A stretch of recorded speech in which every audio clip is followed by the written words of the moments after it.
तो ब्रेक के बाद आपका फिर स्वागत है हमारे खास कार्यक्रम चर्चा में, जिसमें अब हम कर्नाटक में कांग्रेस में जो कुछ भी चल रहा है उस पर बात करेंगे। कर्नाटक का अपना नाटक है।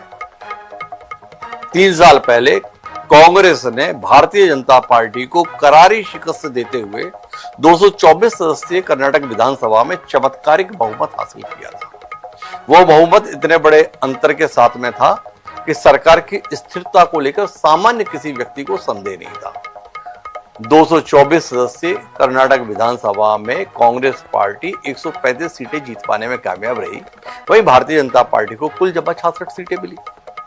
पर इसके बावजूद भी कर्नाटक की कांग्रेस की सरकार को लेकर अस्थिरता की खबरें आती रही। इसकी वजह रही 2 किरदार, एक सिद्धारमैया जो वर्तमान में मुख्यमंत्री है, और दूसरे डीके शिव कुमार जो प्रदेश अध्यक्ष और उप मुख्यमंत्री की भूमिका में। जो हालत हमने मध्य प्रदेश में देखी, जो छत्तीसगढ़ में देखी और जो राजस्थान में देखी कि 2 नेताओं का अहम का टकराव या महत्वाकांक्षाएं कांग्रेस के लिए काल बनकर सामने आती है और कांग्रेस है कि इससे सबक नहीं ले पाती। अब कर्नाटक के संदर्भ में सिद्धारमैया एक बार फिर मुख्यमंत्री बन पाने में कामयाब रहे, जबकि वो पहले भी मुख्यमंत्री रह चुके थे। और उसी समय खबरें आई कि यह मामला 2.5 साल का है, जैसे भूपेश बघेल और टीएस सिंहदेव के संदर्भ में छत्तीसगढ़ में 2.5 साल का था। 2.5 साल जब पूरे हुए तब से डीके शिव कुमार की शपथ की खबरें आती रहती है, पर वो खबरें ही रहती है, कभी सिरे नहीं चढ़ती। एक बार फिर खबरें, दोनों नेता दिल्ली में चक्कर काट के गए हैं। राज्यसभा का चुनाव चल रहा है। बताया जा रहा है कांग्रेस की तरफ से आधिकारिक रूप से कि ये सारी बातचीत राज्यसभा चुनाव को लेकर, पर खबरें बड़ी पुष्ट तरीके से आ रही हैं कि कल कर्नाटक में कुछ ना कुछ बड़ा होने वाला है, और बड़ा इसी रूप में कि सिद्धारमैया की विदाई और शिव कुमार की ताजपोशी। पर क्या ये शांति से हो जाएगा? सिद्धारमैया ने कल अपने मंत्रियों को ब्रेकफास्ट पर बुलाया है, राज्यपाल से समय भी लिया है। तो सिद्धारमैया इतनी आसानी से कुर्सी नई कहानी जोड़ देंगे? इसी पर जरा बात करते हैं। हमारे साथ इस दिलचस्प राजनीतिक घटनाक्रम पर बात करने के लिए 3 खास मेहमान हैं। हमारे साथ डॉक्टर शिवानंद हुल्यालकर हैं, प्रवक्ता हैं ऑल इंडिया कांग्रेस कमेटी के। हमारे साथ आर के मिश्रा जी हैं, प्रवक्ता हैं भारतीय जनता पार्टी के, और साथ ही वरिष्ठ पत्रकार जोसेफ बर्नार्ड जी भी हमारे साथ जुड़े हुए हैं। शुरुआत डॉक्टर शिवानंद जी से करते हैं और शिवानंद जी से समझना चाहते हैं कल को लेकर कितने डरे से हैं शिवानंद जी आप, कितने आशंकित हैं आप, कितने असमंजस में हैं आप, थोड़ा बताइए ना। कल कर्नाटक में क्या नाटक होने वाला है? गुड इवनिंग सर, हिमांशु जी और पूरा पैनलिस्ट को नमस्कार। देखिए, हमारा अंदरूनी मामला है। मैं खुद ऑल इंडिया कांग्रेस पार्टी राष्ट्रीय स्पोक पर्सन हूँ, कर्नाटका गोवा इंचार्ज हूँ। रणदीप सुरजेवाला जी हमारे senior general secretary incharge of Karnataka, मैं उनके साथ मैं भी इंचार्ज हूँ कर्नाटका एंड गोवा। हमारे अंदरूनी मामला है, बीजेपी वाले ने CBI ED income tax misuse करना का, इन्होंने लोटस का इंतजार कर रहे हैं, लेकिन ऐसा कुछ भी नहीं होने वाला है। अंदरूनी मामला है, 16 घंटे रुकिए, गुड न्यूज आ जाएगा और अच्छा युवा युवती को रोजगार मिलेगा, महंगाई कम करेंगे। और हमारे कर्नाटका स्टेट में या तेलंगाना या केरल, हिमाचल, तमिलनाडु, झारखंड, यहाँ जहां अलायंस के साथ हम है अच्छा काम करेंगे। आदरणीय देश के प्रधान नरेंद्र मोदी जी 2014 से लेकर 2026 तक कोई नहीं है। मध्य प्रदेश का सरकार गिराया, महाराष्ट्र में उद्धव ठाकरे जी का सरकार गिराया। ये लोगों की करनी और कथनी इनका अलग है। एक ही चुने हुआ महिला थी, वो भी ममता बनर्जी। किस तरह से इनके पास 3 बंदर बैठे हैं, या डॉक्टर संधू, डॉक्टर जोशी और ज्ञानेश्वर गुप्ता, ये तीनों बीजेपी कार्यकर्ता बनके वोट चोर गद्दी चोर, Narendra Modi Epstein file trade deal या अदानी को बचाने के लिए पूरा 140 करोड़ जनते का उन्होंने कुचल दिया। आज रसोई गैस, मैं महाराष्ट्र पुणे से सर आता हूँ, पुणे में 6,500 युवा युवती का जो वड़ा पाव या चाय छोटे छोटे जो टपरी लगाते हैं, उनका रसोई गैस 6000 पे जा रहे, धंधा बंद हो गया। और इंतजार क्या, नोटबंदी लेके आए उस टाइम में भी। लेकिन रुकिए शिवानंद जी, देखिए आप इस विषय पर तो तब ध्यान दे पाते हैं ना जब पहले कर्नाटक में जो कुछ कलह चल रही हो उस पर ध्यान हट पता। अब आपके यहाँ तो वो कहानी इतनी चल रही है, कहाँ आप 6.5 लोगों की रोजगार की चिंता करोगे? वहां पर कल कौन बेरोजगार होगा और किसको रोजगार मिलेगा, इसको लेकर पूरा मामला है। आपने हमें समझाया वो हमारी पार्टी का अंदरूनी मामला है। ये आपके पार्टी का अंदरूनी मामला हमेशा चौराहे पर ही डिस्कस क्यों होता है? चाहे वो राजस्थान का हो, चाहे वो मध्य प्रदेश का हो, चाहे वो छत्तीसगढ़ का हो। ये 2.5 साल की कहानी क्या है शिवानंद जी? जो आप लोगों से होता नहीं उसका वादा क्यों कर देते हो भाई? देखिए, सिद्धरामैया जी बहुत सीनियर कद्दावर लीडर है। मल्लिकार्जुन खड़गे जी हमारा नेता और ऑल इंडिया कांग्रेस पार्टी के प्रेसिडेंट है। उनका भी अब राज्यसभा खत्म हो गया है, इसलिए उनको भी अगर दलित कार्ड लेना है तो उनको भी लॉटरी लग सकता है, number 1। Number 2, DK Shivakumar हमारे संकट मोचन, जैसे हमारे पास अहमद पटेल जी थे, सेम वैसे ही डीके शिव कुमार जी काम करते।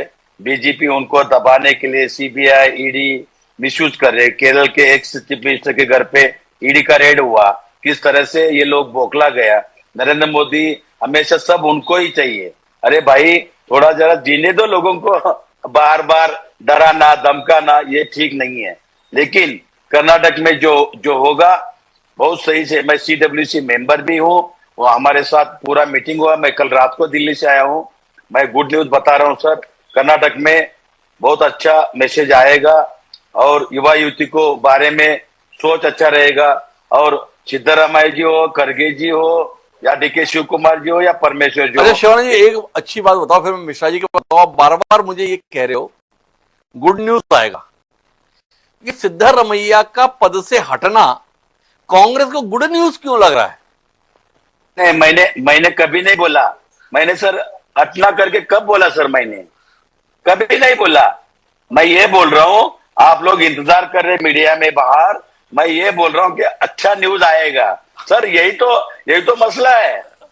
यही तो मसला है। शिवानंद जी ये बोल रहे हैं, अब अच्छा मसला क्या है? गुड न्यूज कौन सी है?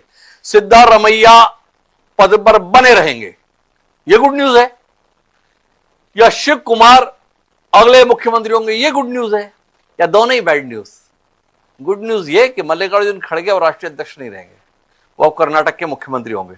हमें शिवानंद जी बोल रहे हैं दलित कार्ड भी हो सकता है, उनका कार्यकाल खत्म हो गया राज्यसभा का। कितना घबरा गए आर के मिश्रा साहब, शिवानंद जी के द्वारा बताई जा रही इतनी संभावनाओं से आप, और गुड न्यूज की आहट आपके लिए कितनी बैड न्यूज है। राष्ट्रीय अध्यक्ष आपके नितिन नवीन अभी कर्नाटक का दौरा करके लौटे हैं, और गुड न्यूज जो है कांग्रेस के प्रवक्ता हमें देने जा रहे हैं कल। क्या कहते हो आप? देखिए हिमांशु जी, शिवानंद जी मुझे लगता है पार्टी लाइन से हट करके कोई बात नहीं कहेंगे, लेकिन मैं कह सकता हूं इसलिए कि कांग्रेस पार्टी का हमने इतिहास देखा है जी, कि किस तरह से मुख्यमंत्री की कुर्सी के लिए कैसे उठापटक होती है। और हमने एक नहीं, राजस्थान के अंदर में हमने देखा, हमने एमपी के अंदर में देखा, हमने छत्तीसगढ़ के अंदर में देखा, हमने हिमाचल के अंदर में देखा। ऐसी उठापटक आपको रोज मिलेगी जहां पर भी कांग्रेस की सत्ता है।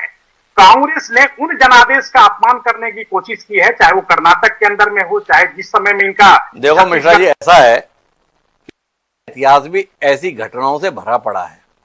वो हमने सिंह वाघेला का केशव पटेल के खिलाफ मामला देखा हुआ है, हमने कल्याण सिंह के खिलाफ भी सारा मामला देखा हुआ है। तो कुल मिलाकर आप ये मत बताओ, अभी जरा एकाधिकार चल रहा है आपका तो उसका मजा ले रहे हो, वो ठीक है, पर ऐसी कलह, ऐसे किस्से हर राजनीतिक दल में देखने को मिलते हैं। अभी तो आपसे जानना यह है कि कर्नाटक का संभावित बदलाव आपकी भविष्य में कर्नाटक की संभावनाओं पर कितना प्रतिकूल प्रभाव डाल सकता है। डीके शिव कुमार अगर मुख्यमंत्री बनते हैं तो आपकी संभावनाओं पर कितना पानी पड़ जाएगा, और खड़गे जी आ गए तो ज्यादा मुश्किल बढ़ जाएगी, या शिव कुमार आएंगे तो ज्यादा मुश्किल हो जाएगी? थोड़ा ऐसे बताओ ना मिश्रा जी। देखिए हिमांशु जी, आपने जो प्रश्न किया, डीके शिव कुमार रहे या आपको सिद्धारमैया रहे, इससे कोई फर्क नहीं पड़ता। भाजपा के ऊपर में कोई फर्क नहीं पड़ने वाला। हमको फर्क कहां पड़ता है, तो जब जनता का जो जनादेश है कहीं ना कहीं आप अपमान करने की कोशिश करते हैं। अब देखिए, इस उठापटक के अंदर में आपने जनता के लिए क्या सोच रहे हैं? मुझे तो नहीं लग रहा कुछ सोच रहे होंगे। आपको तो अपनी कुर्सी की पड़ी है, आप तो दरबार में यहाँ पर माथा टेकने के लिए आए हुए हैं। यहाँ पर दरबार में जब तक माथा नहीं टेकेंगे आपको मुख्यमंत्री की कुर्सी नहीं मिलेगी। तो जहां तक बात है, अभी शिवानंद जी कह रहे थे खड़गे साहब अध्यक्ष है और वो निर्णय पता नहीं क्या किया, और बहुत सारे ऐसे विषय को लेकर के आ रहे थे। मैं इतना कहना चाहूंगा, खड़गे साहब अध्यक्ष जरूर है, लेकिन निर्णय लेने का अधिकार उन परिवार के पास है जो सदा से लेते आए हैं। खड़गे साहब केवल एक डमी की तरह है। अच्छा मिश्रा जी, एक वो बताओ, ये निर्णय लेने का अधिकार नितिन नवीन जी के पास ज्यादा है या निर्णय लेने का अधिकार खड़गे जी के पास ज्यादा है? नवीन जी के पास, मेरा नितिन सवाल नवीन है। जी के पास बड़े ही स्पष्टता के साथ कहूंगा, क्योंकि भाजपा के अंदर में डेमोक्रेसी है, लोकतंत्र है। कांग्रेस के अंदर में आपको ये चीज नहीं मिलेगी।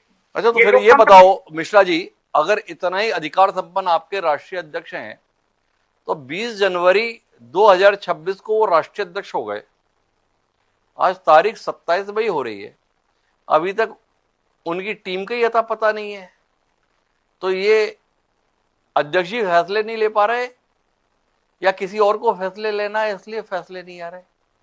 हिमांशु जी बड़े आदर के साथ कहना चाहूंगा, टीम बन रही है और मुझे लगता है कि टीम लोकतंत्र में जो संविधान, जो पार्टी के अंदर में जो संविधान है, जो पार्टी के अंदर में लोकतंत्र है, उसी के हिसाब से टीम बन रही है। मैं आपको अपनी ये अंदर की बात बता रहा हूँ, पार्टी के अंदर की बात बता रहा हूँ। तो मुझे लगता है जो कि हमारी जो जिज्ञासा है वो जल्दी ही खत्म होने वाली है। नहीं, वो तो ठीक है, मतलब आपने ये बताया ना कि फैसला केवल नितिन नवीन जी नहीं ले रहे, आपकी पार्टी के अंदर लोकतंत्र है, चर्चाएं चल रही है, चर्चा होकर फैसला लेंगे। तो कुल मिलाकर आपने बताया ना कि नितिन नवीन ही फैसला नहीं लेंगे, तो फिर जाके खड़गे जी के संदर्भ में आप इतना पीछे क्यों पड़े हो कि वो फैसला नहीं लेंगे? पर बहरहाल मेरे साथ में जोसेफ बर्नार्ड जी हैं। बर्नार्ड जी, मेरी आवाज सुन पा रहे? हाँ जी, हाँ जी, हाँ जी। तो बर्नार्ड साहब, थोड़ा कर्नाटक के संदर्भ में इस नई संभावना के विषय में बताइए। अभी तक तो हमारी किस्से कहानियां दो लोगों के बीच ही चलते थे, एक तरफ सिद्धारमैया, दूसरी तरफ शिव कुमार। पर शिवानंद जी हुल्यालकर जी की मौजूदगी ने एक तीसरी संभावना हमारे बीच में ला दी, मल्लिकार्जुन खड़गे जी के रूप में। यह संभावना कितनी प्रबल है? हिमांशु जी नमस्कार, सभी पैनलिस्टों को मेरा नमस्कार।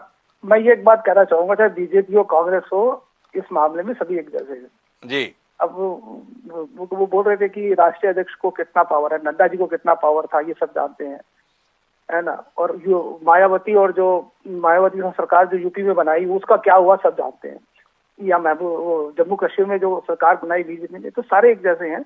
लेकिन मैं यहाँ आपके प्रश्न का सीधा जवाब दूंगा कि इस वक्त कांग्रेस को इस मसले को जल्दी से जल्दी सुलझाना चाहिए। ज्यादा लटकाना उसके लिए बड़ा घातक रहेगा। और जहां तक डीके शिव कुमार की बात है, इस वक्त वो मास लीडर है, वो चाणक्य है। और कर्नाटका में अगर जीत हासिल किया कांग्रेस ने तो उसमें सबसे अहम भूमिका डीके शिव कुमार जी की। और आज की तारीख में अगर इस प्रॉब्लम को सॉल्व नहीं कर पाते हैं, चाहे वो राहुल गांधी हो और चाहे वो खड़गे जी हो, जो भी करे सॉल्व, तो इसका जो खामियाजा भुगतना पड़ेगा कांग्रेस को। क्योंकि इसके 3 कारण मैं बता रहा हूँ आपको हिमांशु जी। सबसे बड़ी बात है कि इस वक्त कांग्रेस का पूरा फोकस साउथ में है और साउथ में कांग्रेस को भरपूर समर्थन मिल रहा है जी। क्योंकि बीजेपी की हिंदुत्व राजनीति वहां नहीं चल रही है, बिल्कुल नहीं चल रही है। और दूसरी बात कि डीके शिव कुमार पॉलिटिक्स में चाणक्य हैं। अमित शाह जी ने या बीजेपी ने बिल्कुल भरपूर कोशिश की कि किसी तरह से कांग्रेस को तोड़ा जाए, किसी तरह से डीके शिव कुमार को तोड़ा जाए, उसको अपनी तरफ लाया जाए, लेकिन वो झुके नहीं। और तीसरी एक बड़ी क्वालिटी जो है डीके शिव कुमार की, बहुत कम लोग जानते हैं, मैं इनको अपने पर्सनल तौर पे जानता हूं, मैं इनको प्रमोद महाजन बोलता हूं। क्यों? इनके जितने अच्छे रिलेशन राहुल गांधी से हैं, उतने अच्छे खड़गे जी से हैं, उतने अच्छे प्रियंका गांधी से भी। और अगर इनको 2029 में, मैं अभी बहुत आगे की बात कर रहा हूँ, आगे की अगर लोकसभा इलेक्शन में इनको कुछ करना है, कर्नाटका में कुछ जमाना आता है, तो डीके शिव कुमार जी को आज की तारीख में मुख्यमंत्री बनाना पड़ेगा। और इसके लिए मुझे लगता है कि मंच तैयार किया जा रहा है। और हो सकता है कल एक न्यूज आए या कुछ समय और बाद, लेकिन डीके शिव कुमार का वहां पे मुख्यमंत्री बनना तय है, ये लिख लीजिएगा। जहां तक मेरी अपनी राजनीतिक जो है बुद्धि कह रही है, या जो मेरा अपना एनालाइसिस ये कहना, मैं ये कह रहा हूँ। आप इस आकलन के साथ है कि कर्नाटक में या साउथ में कांग्रेस के लिए बेहतर है कि शिव कुमार बने, पर ये जो मल्लिकार्जुन खड़गे जी के संदर्भ में संभावना स्वयं कांग्रेस के प्रवक्ता जता रहे हैं, ये खड़गे जी वाला दांव कितना प्रभावी रहेगा? पता नहीं है, मुझे नहीं लगता है। मुझे लगता है देखो, चाहे वो कांग्रेस हो चाहे बीजेपी हो, राष्ट्रीय अध्यक्ष उनका जो होता है वो एक तरह से मुखौटा होता है और कुछ नहीं होता। ये दोनों पार्टी अपनी असलियत है, दोनों पार्टी की असलियत है। तो और इस तरह के लोग भी चुने जाते हैं। पर्टिकुलरली मैं खड़गे साहब को तो बड़ी इज्जत करता हूँ, सही बता रहा हूँ, क्योंकि वो थोड़े बुजुर्ग हैं। लेकिन जिस तरह से ये बीजेपी के अध्यक्ष चुने गए, आप बताइए वो किस लहजे से चुने गए? मुझे तो आज तक समझ नहीं आया कि क्यों चुने गए वो, फ्रैंकली बताऊं उनका। लेकिन वो क्योंकि उनको एक मुखौटा चाहिए, उनको ये मुखौटा चाहिए होता है, तो ये बर्नाड जी का है। बर्नाड जी इस आकलन के साथ है कि शिव कुमार के बनने में कोई ज्यादा संशय की स्थिति नहीं है। मिश्रा जी की आखिरी टिप्पणी। हाँ देखिए हिमांशु जी, लेकिन जितना जल्दी हो निर्णय कांग्रेस को लेना चाहिए, क्योंकि अगर जैसे हमारे पत्रकार साहब कह रहे थे, जो कि आप कहीं ना कहीं आप मतलब अपना डेंट करने की कोशिश कर रहे हैं, तो मुझे लगता है क्योंकि जनता के हित के लिए इनको जल्दी से जल्दी निर्णय लेकर के वहां पर मुख्यमंत्री के संदर्भ में फैसला लेना चाहिए। तो मिश्रा जी इस आकलन के साथ में कि फैसला जल्दी होना चाहिए, क्योंकि असमंजस राज्य की जनता के हितों को प्रभावित करता है। जोसेफ बर्नाड जी का मानना यह कि फैसले के संदर्भ में कोई विकल्प नहीं है कांग्रेस के पास सिवाय शिव कुमार के। लेकिन कांग्रेस प्रवक्ता का मानना है कि फैसले में असमंजस है, पर जो भी न्यूज कल आएगी वो गुड न्यूज होगी। अब वो सिद्धारमैया का हटना गुड न्यूज हो, शिव कुमार का बनना गुड न्यूज हो, या इन दोनों को छोड़कर खड़गे जी का कर्नाटक में आ जाना गुड न्यूज हो, तो उस गुड न्यूज का इंतजार करते हो। आप तीनों मेहमानों का बहुत बहुत धन्यवाद हमारे साथ इस बातचीत का हिस्सा बनने के लिए। आज के इस कार्यक्रम में इतना ही। दीजिए मुझे याद, सार प्रणाम।